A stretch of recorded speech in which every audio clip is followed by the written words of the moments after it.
Secret सरताज episode 20 दूसरी सिया।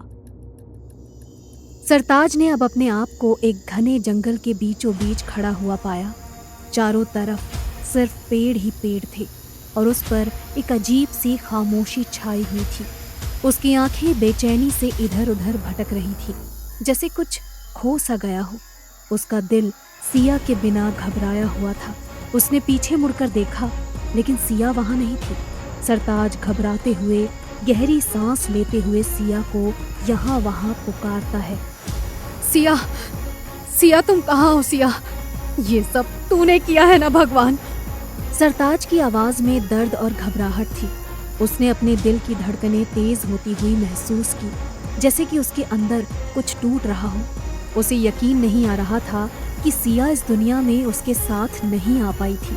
वो वहां बाहर रह गई थी और अब वो उसे ढूंढने के लिए तड़प रहा था।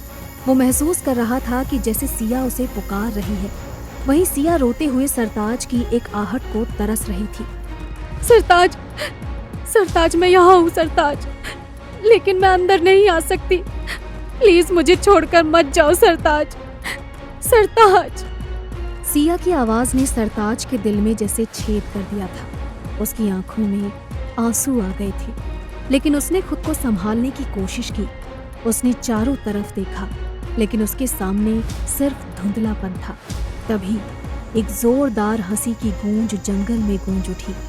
सरताज ने अपनी आंखें चौड़ी कर ली और उसका दिल तेजी से धड़कने लगा। रक्षित सरताज के सामने खड़ा था। उसकी आंखों में एक खतरनाक चमक थी और उसके होठों पर एक घटिया मुस्कान। पता नहीं क्यों, लेकिन दरवाजे के उस पार जो कुछ हो रहा था, सरताज वो सब कुछ देख पा रहा था। रक्षित ने हंसते हुए ठंडी आंखों से सरताज को देखा और कहा, सरताज, तुम्हारी प्यारी सिया मेरे साथ है। तुम उसे बचाने के लिए उस दुनिया में चले तो गए हो, लेकिन अब कुछ भी नहीं कर सकते। रक्षित ने सिया को अपने बंधन में जकड़ लिया और उसकी चीखें सरताज के कानों में गूंजने लगी। सरताज की आंखों में गुस्से की लहर दौड़ गई। उसने अपने मन में छिपे हुए डर को दबाने की कोशिश की, लेकिन उसके अंदर की बेचैनी उसे जकड़ रही थी। सिया की आंखों में डर और आंसुओं का सैलाब आया हुआ था। उसने मजबूरी भरी आवाज में सरताज से कहा, सरताज, सरताज मुझे बचाओ प्लीज, मुझे यहाँ से निकालो। रक्षित ने सिया को खींचते हुए अपने साथ ले जाना शुरू कर दिया और सरताज ने उसे बचाने की कोशिश भी की, लेकिन उसके कदम जैसे जकड़े हुए थे। उसकी आंखों में निराशा और दर्द की मिली जुली लहर दौड़ गई। सरताज ने अपने आप को इतना लाचार कभी महसूस नहीं किया था। सरताज अपनी मजबूरी के तले दबा हुआ था। उसने सिया से कहा, नहीं सिया, मैं तुम्हें छोड़कर नहीं जा सकता, लेकिन मैं वापस नहीं आ पा रहा हूँ। लेकिन सरताज की आवाज बेकार साबित हुई। रक्षित ने सिया को खींचते हुए एक अंधेरी दिशा में ले जाना शुरू कर दिया और सरताज के पास केवल खामोशी और खुद का असहाय होना बचा हुआ था। उसकी आंखों में आंसू छलक आए, लेकिन वो कुछ भी नहीं कर सका। रक्षित के चले जाने के बाद सरताज की आंखों के सामने से सब कुछ अचानक गायब हो गया। एक भारी सन्नाटा छा गया, जैसे जंगल ने अपनी आवाजों को छिपा लिया हो। उसकी आंखें बेचैनी से चारों ओर देखने लगी, लेकिन उसे कहीं कुछ भी दिखाई नहीं दे रहा था। तभी अचानक उसके सामने बड़े बड़े रहस्यमयी और खूंखार जानवर प्रकट हो गए। उनके नुकीले दांत और भयानक आंखें सरताज को घूर रही थी।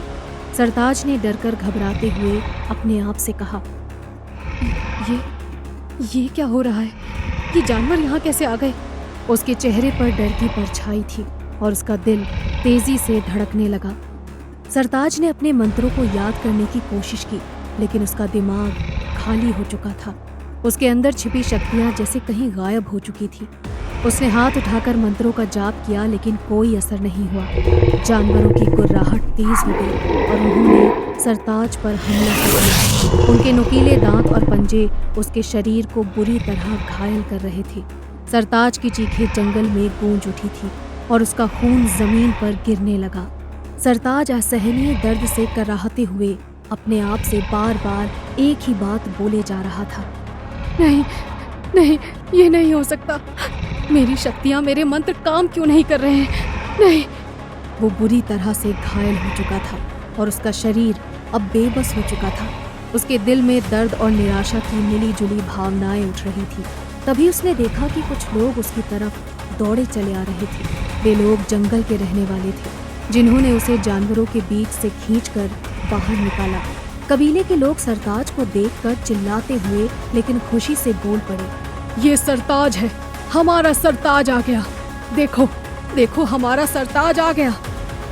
सरताज ने उनकी आवाज सुनी, लेकिन वो कुछ समझ नहीं पा रहा था। उसकी आंखें धुंधली हो चुकी थी और उसका शरीर दर्द से जकड़ा हुआ था।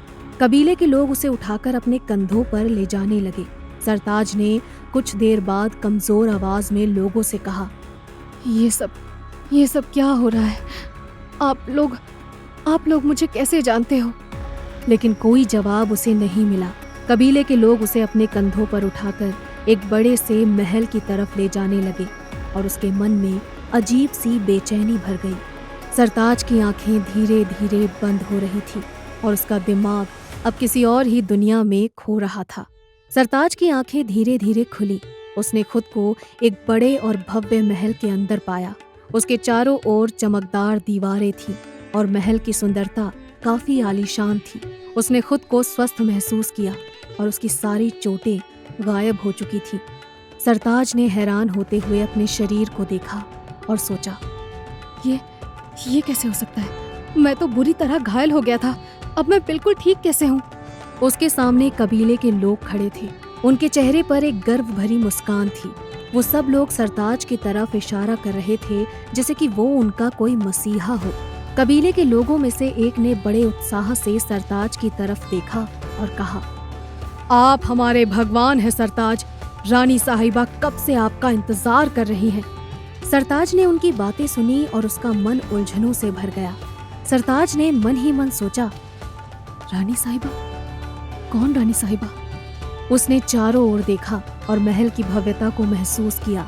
तभी उसकी नजर एक बड़ी तस्वीर पर पड़ी जो दीवार पर लटकी हुई थी। उस तस्वीर को देखते ही उसकी आंखें फटी की फटी रह गईं और उसका दिल धड़क उठा। सरताज ने हैरानी और उलझन भरी आंखों से तस्वीर की ओर इशारा करते हुए लोगों से पूछा, ये तस्वीर, ये सिया की है, ये यहाँ कैसे हो सकती है? किसी ने भी सरताज के सवाल का जवाब नहीं दिया, बल्कि सभी मुस्कुराते हुए उसे देखते रहे। सरताज को अपनी आंखों पर विश्वास ही नहीं हो रहा था। उसने पास जाकर उस तस्वीर को ध्यान से देखा। वो तस्वीर किसी और की नहीं बल्कि सिया की ही थी। उसकी आंखों में एक अजीब सी चमक थी और उसके मन में सवालों का सैलाब उठ रहा था। सरताज ने चौंक कर खुद से बड़बड़ाते हुए कहा, सिया की तस्वीर यहाँ कैसे आ गई? ये सब क्या हो रहा है? सरताज का दिल अब अजीब सी भावनाओं से भर रहा था। उसने खुद को इस महल में किसी अजनबी की तरह महसूस किया, लेकिन वो कहीं न कहीं एक गहरा संबंध भी महसूस कर रहा था। उसकी उलझनें बढ़ती जा रही थी और उसका मन जवाब की तलाश में बेचैन हो रहा था। सरताज ने महल के अंदर कदम रखा। उसके कदमों की आवाज महल की दीवारों में गूंज उठी। उसकी आंखें अब हर चीज को ध्यान से देख रही थी, जैसे वो हर चीज की सच्चाई जानने की कोशिश कर रहा हो। उसकी उलझनें तब और भी बढ़ गईं जब उसने महल के अंदर एक बड़े हॉल में कदम रखा। हॉल के बीचों बीच एक सिंहासन था और उसके सामने एक दुल्हन सी सजी हुई औरत बैठी हुई थी। उसकी पीठ सरताज की तरफ थी, लेकिन जैसे ही सरताज ने उसे देखा, उसका दिल धड़क उठा। सरताज हैरान होते हुए धीमे कदमों से उसकी तरफ बढ़ते हुए खुद से कहता है, ये कौन हो सकती है और इस महल में सिया की तस्वीर क्यों लगी है? सरताज अपनी उलझन को शांत करने के लिए धीरे धीरे कदम बढ़ाए जा रहा था और उस औरत के पास पहुंचता है। उसके मन में सवालों की झड़ी थी और उसका दिल तेजी से धड़क रहा था। जैसे ही सरताज ने उस औरत का चेहरा देखा, उसकी आंखें चौड़ी हो गईं और उसके मुंह से एक धीमी सी चीख निकली। उस औरत ने धीरे से अपना चेहरा सरताज की तरफ घुमाया और सरताज की आंखें फटी की फटी रह गईं। वो औरत और कोई नहीं बल्कि सिया थी। उसकी आंखों में आंसू थे और सरताज को अपने सामने देखने की खुशी भी। सिया ने सरताज की आंखों में आंखें डालकर कहा, सरताज, आप आ गए। सदियों से आपका ही इंतजार था। सरताज के दिल में एक अजीब सी हलचल मच गई। उसकी आंखों में हैरानी और प्यार की मिली जुली लहर दौड़ गई।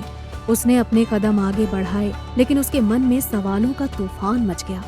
सरताज ने एक एक करके सारे सवाल उगल दिए। सिया, ये सब कैसे हो सकता है? तुम यहाँ कैसे हो सकती हो? और ये लोग तुम्हें क्यों जानते हैं? सिया ने अपनी आंखें नीचे कर ली और उसकी आंखों में आंसू आ गए। उसकी आवाज में एक गहरी उदासी थी और उसका दिल टूट रहा था। सिया ने दर्द भरी आवाज में सरताज की ओर देखते हुए कहा, सरताज, ये सब तुम्हें जानने का हक है, लेकिन इसके पीछे एक गहरा रहस्य छिपा हुआ है। सरताज ने उसकी बात सुनी और उसकी आंखों में झांका। उसका दिल एक अजीब से डर और प्यार से भर गया। वो अपनी सिया के पास खड़ा था, लेकिन उसकी आंखों में अब भी सवालों का सैलाब था। उसने धीरे धीरे सिया का हाथ पकड़ा और उसकी आंखों में अपनी सारी उलझनें दिखाई। सरताज ने दृढ़ता से प्यार भरी आवाज में सिया से कहा, सिया, मैं तुम्हारे साथ हूँ, चाहे कुछ भी हो। हम इस रहस्य को सुलझाएंगे, लेकिन सच बताओ, हुआ क्या है? सिया ने अपने आंसू पोंछे और उसकी आंखों में एक हल्की सी मुस्कान आई। उसने सरताज का हाथ कसकर पकड़ा और उसके पास खड़ी हो गई। सिया ने मुस्कुराते हुए बड़ी उम्मीद से कहा, हाँ सरताज, अब तुम सदियों बाद आए हो तो तुम्हें कुछ भी याद नहीं होगा। तुम्हें सब कुछ बताना ही पड़ेगा मुझे। आखिर सिया यहाँ कैसे आई होगी और कौन सा राज खुलने वाला है अब? आखिर क्या किया है सिया ने रक्षित के साथ? जानने के लिए सुनते रहिए सीक्रेट सरताज, दस्तक दूसरी दुनिया की।